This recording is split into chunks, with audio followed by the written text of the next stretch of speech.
Lord, hallelujah. Another time, even to hear the word of God. Praise the Lord. And we are going to read from the book of Genesis, Genesis chapter 1, starting from verse 26 to 27. And I'm going to read 26 to 27. And God said, "Let us make man in our image, after our own likeness, and let them have dominion over the fish of the sea, and over the fowl of the air, and over the cattle, and over all the earth, and over every creeping thing that creepeth upon the earth." Verse 27. God so created man in his own image. In the image of God created he him, male and female created he them. Praise be to God. And God blessed them, and God said unto them, "Be fruitful and multiply, and replenish the earth, and subdue it, and have dominion over the fish of the sea, over the fowl of the air, and over everything that moveth upon the earth." Praise be to God. Now, today, there are so many people with so many questions. And some ask, what is man? Who is man? Now, what is man? This is one of the life's most basic question. Is man the product of millions of years of evolution, as taught by some of the scientists? Is man a special creation of God? That is also another question. I don't know whether you have such question. And sometimes you ask yourself, what is man? Now, there are other people who are asking, what is wrong with everybody? The philosophers ask that question. What is wrong with everybody? The psychologists ask that question. What is wrong with man? The criminologists, they ask such a question. What is wrong with man? But that the answer to that question can be found in the Bible. The Bible answers this important question. What is man? Now, the title of my message this time is, what is wrong with everybody? What is wrong with everybody? Now, as I said, the Bible answers this important question. Man was created in the image of God, just like we have read from the Bible text, Genesis chapter 1, verse 26 to 27. God created man in his own image. He created from the dust of the ground. As we read from Genesis chapter 2, verse 7. The crowning of the work of God's creation. So when man was created, it was the crowning of the creation of God. Because God, first of all, created all other things before he created man. So man was the topmost. So man was the crown, or man was created later. And that's why I said man is the crowning the work of the God's creation. He was created after the animals. Remember, even when he was created from the dust. All other things, God just said, let there be these, and they were there. Let there be trees, the trees were there. Let there be the seas and the lakes, and the dry land, and they were there. But man himself, he is the work of his own hands. And the Bible says that he created him from the dust of the ground. Now, when he created man, the Bible says that he was given dominion over the earth. That is verse 26. Let me read it to you so that you can hear. Verse 26. It says, and God said, let us make man in our own image, after our own likeness, and let them have dominion over the fish of the sea, and over the fowls of the air, and over the cattle, and over all the earth, and everything that creepeth, every creeping thing that creepeth upon the earth. That is what God did. So you can see the responsibility which was given to man. He was given the dominion over the earth. What is meant by the image of God? Let's think about it. What is meant by the image of God? Now, this is what it means. To be like God. Adam had intellect. Adam had emotion. Adam had the will. Now, these are the requirements of personhood. The intellect, emotion, and the will. Praise be to God. Adam and Eve were also without sin. This time, sin had not evaded them. Sin had not been committed. So Adam and Eve were without sin. And what did God do after he created man? God placed Adam and Eve in a perfect environment. It was a very perfect environment, the Garden of Eden. It was so perfect. It was so good. It was so perfect such that anyone would have loved even to live there. Praise be to God. But what do we see? Adam fell through sin, and that sin, it marred the image of God in him. And we can see that when we look at Genesis chapter 3, verse 1 to 6. And I'm going to read it to you. Genesis chapter 3, verse 1 to 6. This is what the Bible says. Now the serpent was more subtle than any beast of the field, which the Lord God had made. And he said unto the woman, hath God said, ye shall not eat of every tree of the garden? And the woman said unto the serpent, we may eat of the fruit of all of the trees of the garden, but of the fruit of the tree which is in the midst of the garden, God hath said, ye shall not eat of it. Now, he continued on.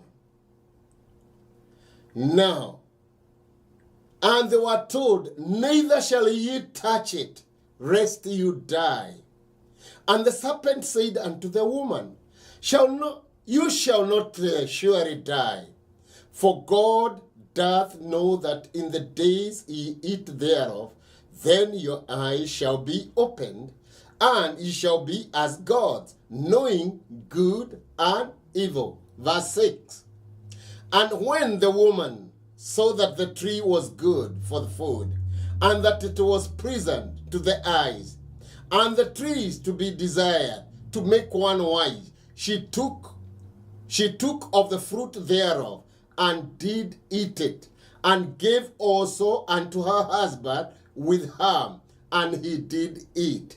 And the eyes of both of them were opened, and they knew that they were naked, and they sewed fig leaves together, and made themselves aprons. Now, you can all see. Now, these people, Adam and Eve, there was one forbidden fruit in the Garden of Eden.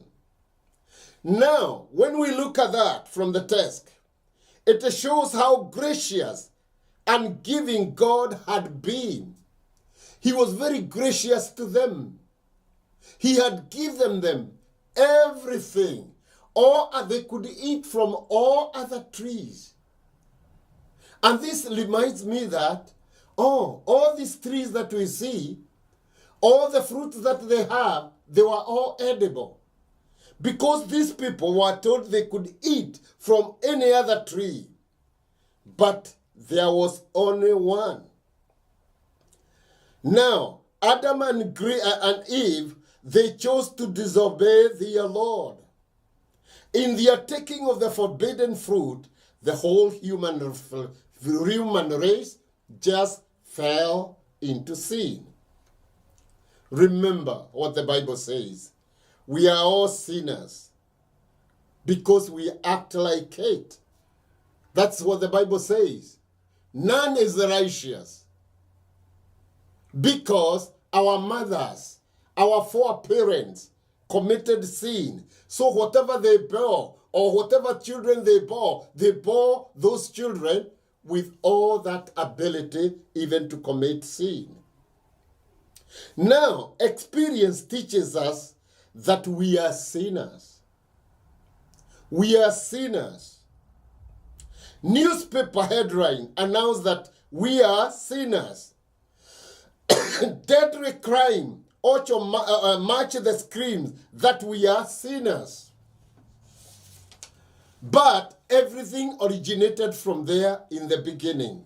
Praise be to God. Human effort to remedy the situation, they fail.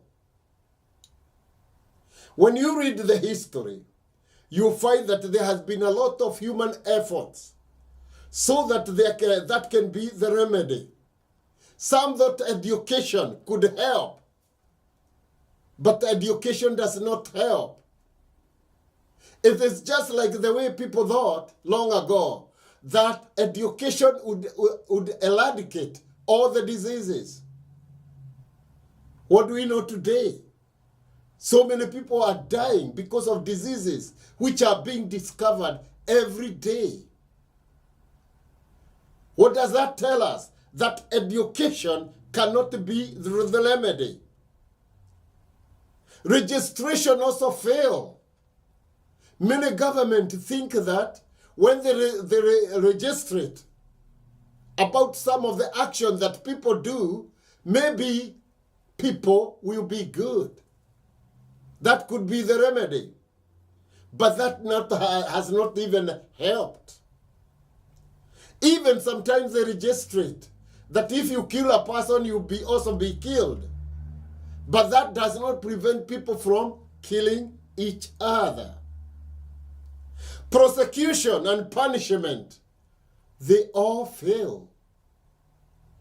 People go to jail, they are taken to court, they go to jail, but that does not change that person. Some of them, immediately, they step out of the jail. Some of them do not even get home because they commit crime even before they get home. What does that mean? It means human efforts to remedy the situation, they fail. Because man is born a sinner. All have sinned and come short of the glory of God. We are all sinners. There is none who is righteous. None, not even one, is righteous. And what does the Bible say? It says the wages of sin is death. So man was committed to death. And remember what God told them. The moment you will disobey and eat from that tree, you will surely die.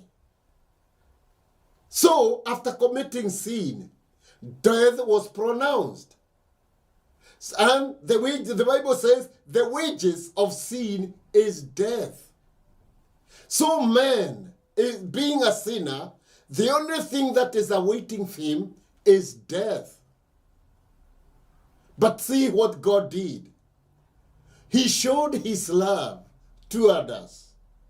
He has showed his love toward men, that when we were yet sinners, God showed his love toward us, that even when we were sinners, Jesus Christ died for us, because the gift of God that he gives is eternal life, and that is only through Jesus Christ.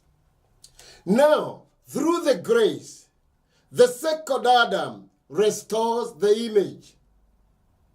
Adam disobedient plunged us into the sin, according to the Romans chapter 5 verse 12. Now, after we were plunged to sin, Christ's obedience makes salvation available to all. Praise be to God. And that's why I quoted from Romans chapter 5 verse 8, that God showed his love toward us, that when we were yet sinners, Jesus Christ died for us. Likewise to you, God can change you. You can change your life. You can change even the situation, because your remedy, what you think is a remedy, being good, giving people whatever you have, okay, serving other people, and thinking that that can make you good in the eyes of God. That cannot. Even giving to charity cannot make you good, or cannot change whatever condemnation you are condemned. Praise be to God. Because God told Adam and Eve, the moment you shall eat of that tree, you shall surely die. And that is the first condemnation of sin. Death originated from there. That is where death originated. But we thank God, because Jesus Christ came and he became a substitute. He became a substitute, that today you don't have to die. Today, my brother and my sister, you don't have to die, because Jesus Christ paid the penalty. Praise be to God. His death redeemed us from that sin. His death redeemed us. His resurrection is guaranteed that he lives even to keep us. Praise be to God. So we have guarantee by believing in Jesus Christ, by accepting him in our hearts and in our lives. Praise be to God. His spirit dwells within, even to enable us, even to live righteously before God. Praise be to God. Now, in conclusion, my brother and my sister, all those who are listening to me, the purpose of God in creation is realized in salvation. We have fellowship with God through faith in Jesus Christ. Praise be to God. Living in the fellowship with God brings real joy. Christ is the answer for what is wrong with everybody. Praise be to God. I believe that has answered that question. What is wrong with everybody? So remember, for God so loved the world that he gave his only begotten Son, that whosoever believeth in him should not perish, but have everlasting life. So, my brother and my sister, my good listeners, you can have everlasting life by believing in Jesus Christ. May God bless you. Thank you very much for listening to me. God bless you.